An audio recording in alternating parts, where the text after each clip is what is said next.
Here we begin our thorough examination of protein conformation or shape by looking at the first of the four major levels of protein structure, the primary structure. At the end of the last video, you were given brief definitions for each of the four levels of organization. Let's start with the primary. It is the unique amino acid sequence of the protein. The primary structure is essentially formed by attaching one amino acid to the next through peptide bonds in a particular order.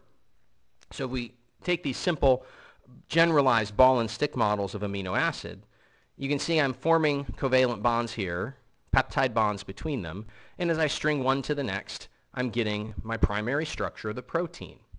Now notice how this is organized. On the bottom of your screen, you have this alternating amino-carboxyl arrangement forming what's called the amino-carboxyl backbone, or simply the backbone structure of the protein. Projecting from that backbone upward in this particular picture are all of the side chains. So the amino acid side chains project upward. Not to oversimplify things with this particular figure, you want to remember that actual proteins are built from 20 different amino acids. So the actual amino acid sequence you see won't be necessarily the same amino acid over and over, but really something more like this, where we have a series of different amino acids with different side chains.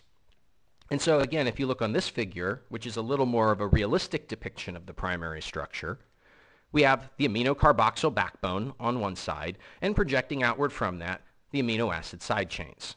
Okay? So there's our primary structure, and just to make it clear that each protein has a unique structure, let's just look at this specific sequence of amino acids by their name. This begins with valine, histidine, leucine, threonine, proline, and then a pair of glutamic acids to finish off the sequence. This is the primary structure of this particular protein, or at least the beginning, because most proteins are much, much longer than this, or rather, most polypeptides are quite a bit longer than this. The unique sequence of amino acids that make up a given polypeptide chain is that polypeptide's primary structure. We're going to take that primary structure in the next video and fold it, and that will get us into the secondary structure.